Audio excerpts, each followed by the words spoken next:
Assalomu alaykum, hurmatli talabalar. Biz sizlar bilan bugundan boshlab kimyo o'qitish metodikasi fanini o'tib boshlaymiz. Bugungi mavzuyimiz kimyo o'qitish metodikasi fanining vazifalari mavzusi bilan tanishamiz. Bu mavzuni o'tish maqsadida biz quyidagicha reja qilib tanlab oldik.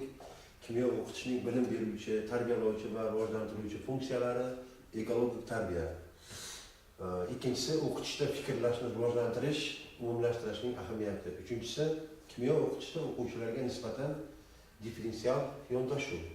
To'rtinchisi, o'quvchilarning bilimini rivojlantirishda muammoli o'qitishdan foydalanish. Kimyo o'qitish metodikasi pedagogikaning tarkibiy qismi bo'lib, u didaktika bilan chambarchas bog'langan. O'qituvchining ishi o'quvchi yoshlarni o'sha yangi kimyoni o'rganishga kirishayotgan bolalarni o'qitish va ularni tarbiyalash metodikasi bo'lsa, kimyo o'qituvchisi ishining asosi bo'lib, kimyo o'qitish metodikasida o'rta maktabda o'quv jarayoni 3 ta asosiy funksiyalarni bajarishi kerak. O'quvchilarni o'qitish kerak, tarbiyalash va rivojlantirishdir. O'qitish funksiyasi didaktika tarbiyalash, tarbiya nazariyasi. Rivojlantirish esa psixologiya fanlari yordamida o'rganiladi. Bu yerda o'sha o'qitish deganda faqat bolani kitob bilan, dars bilan o'qitish emas, ularni o'qitishning oson, tushunishga oson, qulay usullarini, metodlarini tanlab olishni tushunib olish kerak.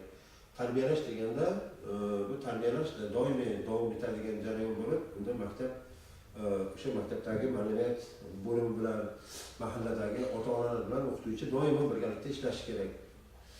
Kimyo o'qitish metodikasi 3 ta asosiy masalani hal qilib beradi. Birinchi, ta'lim-tarbiyaviy ishlarning maqsadi va vazifalari. Ikkinchi, ta'lim-tarbiya ishlarining maqsadi va mazmuni. Uchinchi, o'quvchilarning ma'lumotli qilish va tarbiyalash jarayonlari. Ta'lim-tarbiya ishlarining maqsadi va vazifalari bo'lib, ularni o'sha faqat darslik bilan emas, boshqa o'sha fanga doir bo'lgan boshqa kitoblar, darsliklar, kinofilmlar va tarbiyaviy maqsaddagi vositalardan foydalanish. Ikkinchisi, ta'lim-tarbiya ishlarining maqsadi va mazmuni.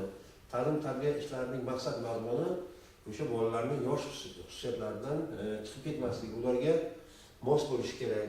O'quvchilarni ma'lumotli qilish va tarbiyalash jarayonlari bu uzoq davom etadigan jarayon bo'lib, demak o'sha maktabda keyingi sinf kimyo kurslarida bu narsa davom etadi. Kimyo o'qitish metodikasining vazifalari bo'lib, quyidagilarni o'rganamiz. Kimyoning ilmiy asoslari bilan tanishtirish. Demak, kimyoning birinchi dastlabki tushunchalarini o'rganish bu muhim bosqich bo'lib, bu fanni o'rganishda agar o'shaligi asosiy qismlarini yaxshi o'rganib olgan o'quvchilar fanni keyingi qismlarda, keyingi bo'limlarda uncha qiyinchiliklarga duch kelmasligi ko'p tajribada aniqlangan.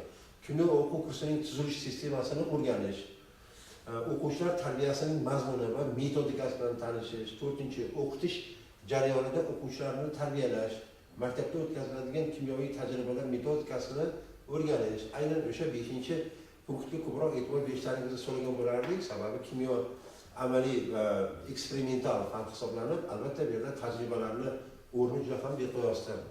6-chi, sinfdan tashqari ishlarni olib borish. Endi bolalarni faqat dars paytida emas, darsdan keyin ham bo'sh paytlarni mazmun o'tkazish maqsadida turli xil to'garak o'sha boshqa bir shakldagi, ko'rinishdagi vositalardan foydalanib o'quvchilarni bilimini mustahkamlab borish kerak.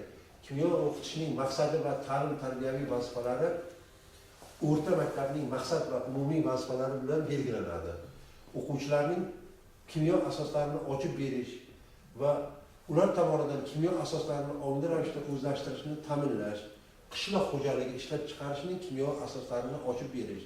Mana shu yerda e'tibor beradigan bo'lsak, bizda oldingi o'sha avvaldan davom etib ketayotgan an'anaviy o'sha qishloq xo'jaligiga kimyoni jalb qilish, o'simliklarni o'stirish, o'sha sohasi bo'lib, bunga qo'shimcha ravishda kimyoviy texnologiya haqida ham bilimlarni berib borish kerak. Uchinchi, o'quvchilarga kimyo sanoatining yutuqlari va ularni qaysi yo'lda rivojlantirishni ko'rsatib berish.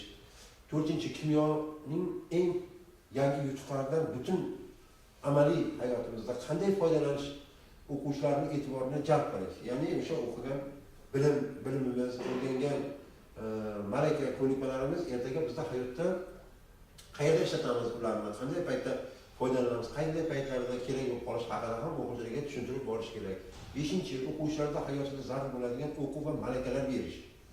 Ya'ni ertaga ular o'sha qiyinchilikka duch kelmasligi uchun ularga duch kelib qolishi mumkin bo'lgan shunaqa vaziyatlarda tanishtirib borish, hayotiy albatta misollar bilan va ma'lum darajada yutuqlarga erishgan kishilarni hayotini, hayot yo'lini misol qilib berish ham yaxshi natija beradi. 6-chi, o'quvchilarning fikrlarini rivojlantirish, mustahkamlash, bilim o'tishda faol qatnashishini o'rgatish kerak. O'quvchilarning fikrlarini rivojlantirish bu bir kunda bo'ladigan narsa emas. Buni uzoq vaqt davom etadi. Bu albatta boshqa fanlar bilan ham chambarchas bog'liq. Kimyo o'qitish metodikasining asosiy vazifasi bo'lajak o'qituvchiga maktabda ishlash uchun kerakli bilim berish, malaka va ko'nikmalarni hosil qilishdan iborat. Biz hozirgacha o'tgan o'sha 1-2 kursda o'tgan bilimlarimizda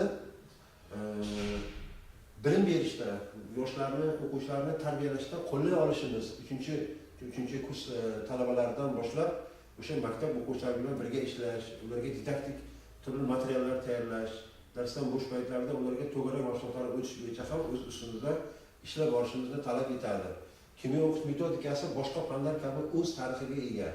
Kimyo o'qitish metodikasi aniqlanishiga ko'ra kimyoning vujudga kelishi va rivojlanishi bilan bir vaqtda vujudga keladi va rivojlanib kelmoqda.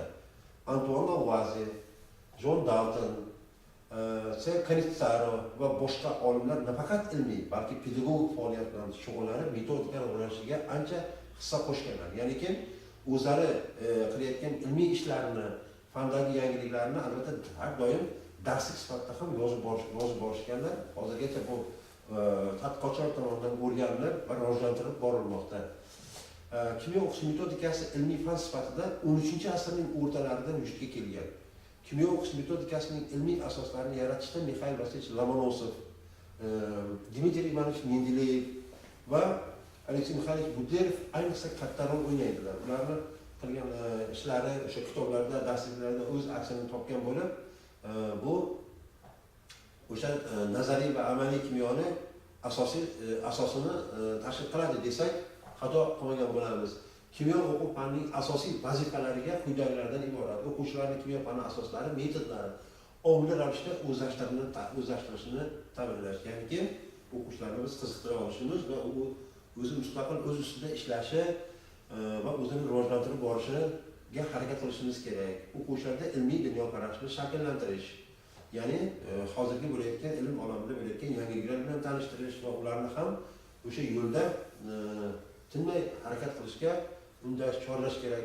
O'qitiladigan mavzularga oid respublikamizda kimyoviy tabiiy zaxiralar va ulardan mahsulotlarni ishlab chiqarishni bayon qilish orqali o'quvchilardan vatanga sadoqat, vatanga fanga bo'lgan qiziqishlari va tabiatga ehtiyotkorona munosabatda bo'lish hislatlarini vujudga keltiradi.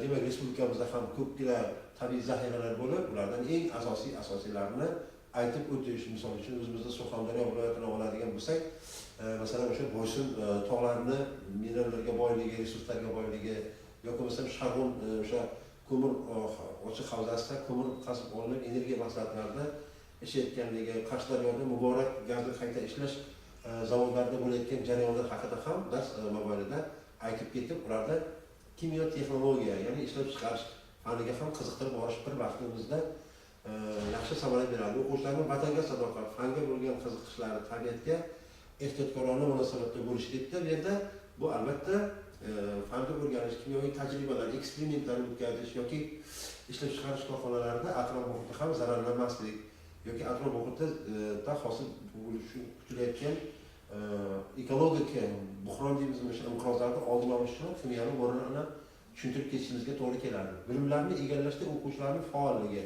va kimyoviy tafakkurini rivojlantirish. O'quvchilarni faolligini rivojlantirish albatta bu dars o'tish jarayoniga bog'liq bo'lib, ularni to'g'ri baholab olishimiz kerak. Yaxshi o'qiydigan o'sha o'quvchilar sonini ko'paytirishimizga intilishimiz kerak. Kimyoviy tafakkurni rivojlantirish deganda bunda o'sha darsdan tashqari bo'lgan o'sha to'garaklar viktorinalar, o'sha kim zukko, bilog'on, chaqqon o'yinlarini o'sha